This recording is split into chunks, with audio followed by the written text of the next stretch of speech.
Buenas tardes, Débora. ¿Cómo va todo? Buenas tardes, Ismael. Todo está muy bien, afortunadamente. Oye, cuánto me alegro poder hablar contigo en esta época tan complicada. Déjame presentarte a nuestros radios oyentes. Hoy tenemos aquí a Débora Isabel Galindo Henao, más conocida como Débora Henao solamente. Es nacida en Buga, Valle y criada en Bogotá, donde se realizó todos sus estudios. Es una graduada como psicóloga clínica con profundización en psicoanalítica, y el otro posgrado que tiene es como especialista en creación narrativa. También ha realizado diversos talleres de literatura y poesía.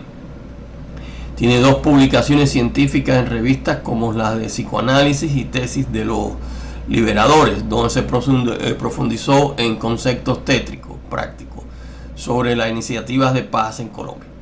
Y también tiene un cuento publicado en una revista digital y ganadora del tercer lugar con el poema El aroma de las mujeres desaparecidas en la Fundación Erika Nidia y Bautista, y también es docente ahora de psicoanálisis en la Universidad Cooperativa de Colombia. Y actualmente vive en Zipaquirá, donde tiene la Fundación Latinoamericana contra la Violencia del Género, en la cual es representante legal y fundadora. Vive por la escritura, en especial poesía, y claro, y por ella. Oye, Débora, háblanos de cómo empezó tu inclinación por la poesía. Bueno, Ismael, primero que te voy a hacerte una corrección, porque yo ya no soy docente en la universidad, lo fui hasta el 2018, pero ya no trabajo con la cooperativa. Entonces, por si algún oyente de la cooperativa está escuchando, no se generen inconvenientes. Ok. Bueno, ¿cómo llegué a la poesía? Recuerdo que yo tenía muy pequeña cuadernos que se llamaban diarios, pero no eran así diarios, sino que eran como cuadernos que yo utilizaba para escribir cosas que me pasaban. Y resulta que yo no sabía que yo escribía ya a los 8 o 9 años en verso. No, tampoco conocía nada sobre la estructura de la poesía. Sin embargo, tenía ya como esa sensación de poder escribir y plasmar a través de imágenes cosas que me pasaban en esos momentos de infancia.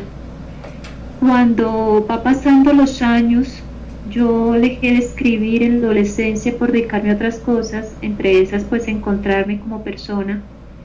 Y resulta que van pasando los años, y cuando ingreso al posgrado en psicología, al pregrado, perdón, en psicología, encuentro uno de esos cuadernos en esos baúles de antaño que uno a veces guarda en la casa, y empiezo a leerlos y me da una sensación tan inmensa. Empiezan a venirse recuerdos a mi cabeza, que eran recuerdos que tenía algo guardados, donde mi hermana María del Carmen, una de mis hermanas mayores, también escribía poesía y era muy fanática a Pablo Neruda. Y me acuerdo que ella leía mucho a Pablo Neruda, a José Asunción Silva, que inclusive desde muy pequeña ella me invitó a conocer la Casa de Poesía Silva. Puedo decir que mi hermana fue un ejemplo afectivo para que yo incursionara ya en otras perspectivas de la escritura en poesía. Y entonces empiezo yo a recordar eso mientras leía uno de mis primeros cuadernos, y empiezo a ver cómo están formados esas imágenes del niño que me gustaba en cuarto o tercero de primaria, que en lugar de escribir me gusta el niño llamado tal, escribía sobre sus ojos, escribía sobre una palabra que me dijo, y me doy cuenta que me encantaba, y empiezo yo a tener sensaciones indescriptibles. Y en ese mismo instante cojo un texto poético de Alejandra Pizarnik y empiezo a leerlo, y después empiezo a escribir, y me doy cuenta que no había perdido eso. Y desde ahí empiezo también a hacer como el ejercicio de ilustrarme qué era poesía, de ilustrarme en qué consistía, ya más como en la técnica, más de dónde provenía. Y decidí retomar entonces la escritura muy arcaicamente, hasta llegar al punto en el que ya estoy en este momento, ya casi a mis 40 años, de haberme dedicado de lleno más a escribirla, a conocerla y a sentirla. Muy buena explicación, por cierto. Pero déjame hacerte otra pregunta. Tienes un poema reconocido y de un título muy sugerente que me ha traído, Aroma de las mujeres desaparecidas. Sí. ¿Qué me puedes hablar de eso? Bueno, resulta que ese poema fue escrito en el 2015. Resulta que la Fundación Erika Nidia Bautista, no sé si sabes en qué consiste la fundación, es una fundación que ha trabajado por muchos años en el proceso de las familias que han sufrido desaparición forzosa en Colombia. Resulta que Erika Nidia es la madre de Eric, que es el hijo de ella, que es digamos, el precursor de la fundación, y están en esa lucha por estas mujeres desaparecidas que no se tiene rastro. Entonces, cuando lanzan una convocatoria, que la hacen anualmente en relación a este tema de las mujeres, a mí me llamó mucho la atención cuando me llegó la convocatoria. La encontré en Facebook y empiezo a leer las bases del concurso, empiezo a involucrarme con la fundación. Ya para ese entonces yo tenía trabajo como psicóloga clínica social, ya había trabajado con víctimas del conflicto armado interno colombiano en Montes de María, ya pues también había tenido contacto con otro tipo de problemáticas sociales, entre esas con internos de las distintas cárceles de Bogotá. Entonces digamos que estaba empapada del tema y empecé a leer la convocatoria y me encantó y quise escribir sobre ello. Entonces el poema duré 3 meses escribiéndolo y quise hacerlo algo un poco más simbólico, relacionando los recuerdos que quedan de las personas que ya no están o de las personas que nos arrebataron. Y me pareció hermoso utilizar el simbolismo del vestido. Y empecé entonces a crear todas las imágenes relacionadas a los aromas, a las ausencias que no son tan ausencias, porque el poema también describe cómo siguen en la mente. Hay una partecita que tanto niños y niñas preguntan por sus madres y los hombres oran con devoción la presencia de las mujeres. Entonces lo quise también construir desde la perspectiva de que pueden estar o fueron arrebatadas de sus hogares, de sus familias, sin saber el paradero de ellas. Sin embargo, se sigue conservando a través del aroma, a través de lo simbólico, a través de los recuerdos, las mujeres. Entonces, digamos que esa fue la connotación, y cuando pues lo presenté, etcétera, hicieron los respectivos premios. Cuando yo fui y me presenté, pues fue una sorpresa porque escogieron 5 ganadores y yo quedé en el tercer lugar. Y me pareció pues muy bonito el reconocimiento y que el poema haya tenido la contundencia, la fuerza y la estructura para haber sido una voz escuchada a través de otra mujer para las otras mujeres y las familias. Muy interesante, muy interesante. ¿Cuál tú piensas de que hayan sido los poetas que te han influenciado dentro de tu camino literario y poético? Bueno, yo creo que el primero con el que yo empezaría sería con Rafael Pombo, en su narrativa pues de los cuentos. Sin embargo, sabemos que tanto la narrativa como la poesía de Rafael Pombo, que cuando uno lee a Rafael Pombo en poesía, es una poesía muy estructurada, es una poesía que sobre todo es uno de los grandes en trabajar la rima, porque es una rima muy bien trabajada. Entonces, digamos que empecé por Rafael Pombo, después pasé a José Asunción Silva por la influencia que también tuve mi hermana y por la casa de Poesía Silva. Me encantaba leer y repetirme Nocturnos. Yo creo que con el primer poema que yo leí fue con Nocturnos de José Asunción Silva.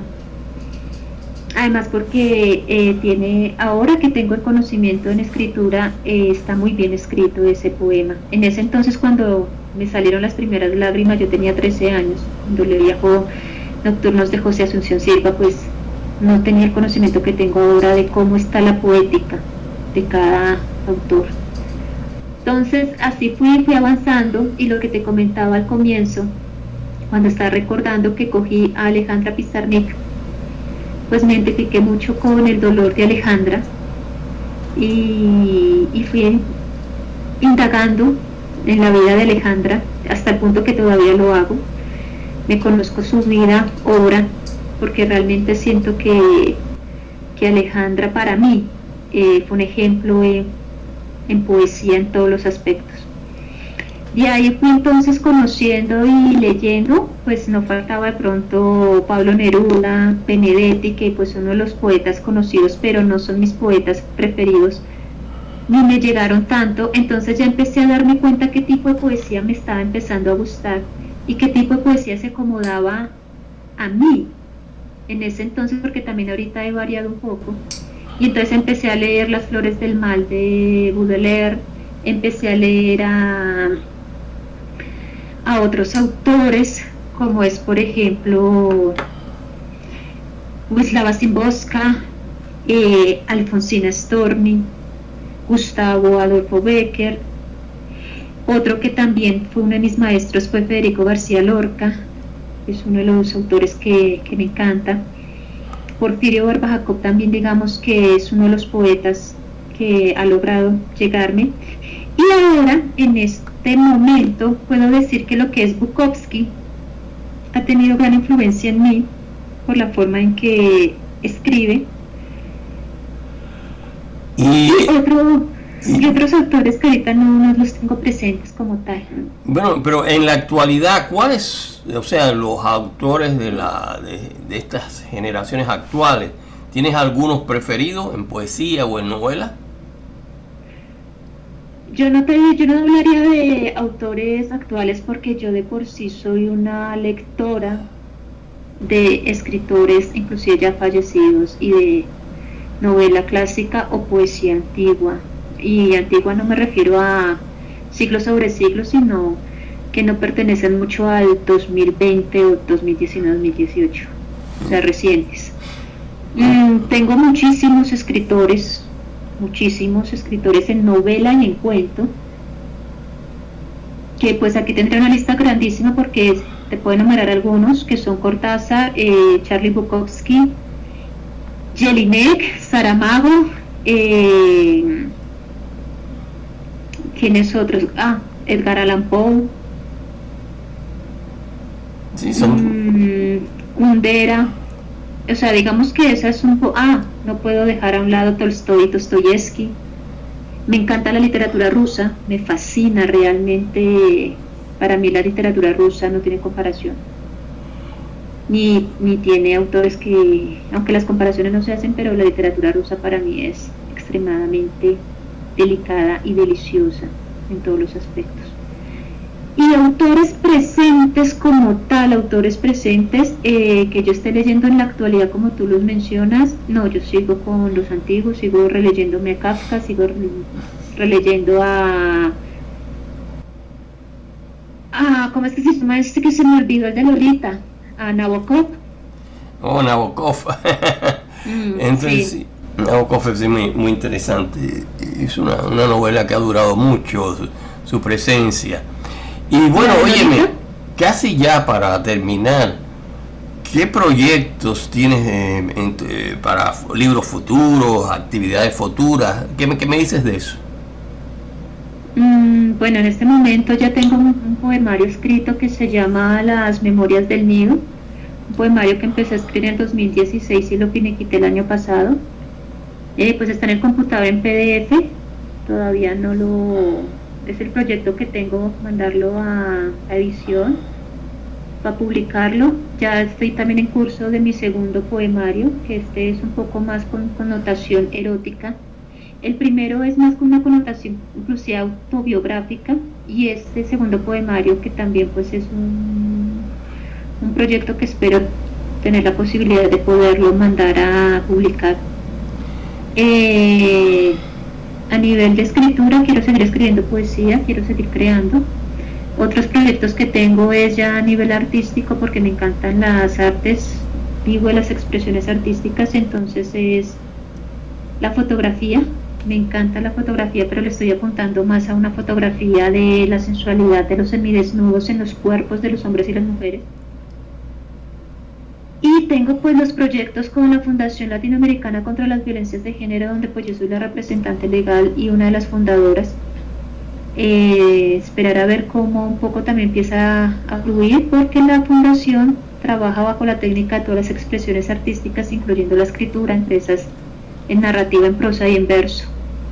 Entonces digamos que casi todo lo que tengo, aunque yo no hago planes a futuro, porque para mí solo existe el presente, la hora, yo no proyecto al futuro, pero pues en el ahora, como me lo estás preguntando, la idea es darle a todo lo que tenga que ver con una construcción desde las expresiones artísticas. Bueno, muy interesante. Te deseo muchísimos éxitos. Indudablemente que has estado formada por todas esas grandes escritores que van desde Bukowski a Cortázar, a Milan Kundera, en fin, una larga lista de clásicos que indudablemente pues es la fundación que debe tener todo escritor. Débora, te agradezco mucho estos minutos que me has dado. Yo sé que estás muy ocupada. Ya para terminar, ¿me quieres decir algo más al fin para terminar? No, pues que muchas gracias por la invitación. Es muy bonito saber que pues uno está siendo reconocido de alguna manera, que uno pues está haciendo o está en la mente de alguien más. Y no, pues esta oportunidad es una oportunidad muy bonita para escuchar a las voces que quieren en el fondo ser escuchadas. Bueno, muchas gracias y bueno, nos seguimos en contacto a través de Creatividad Internacional, en Facebook, en todas esas partes. Y mucho éxito. Gracias. Bye bye. Gracias.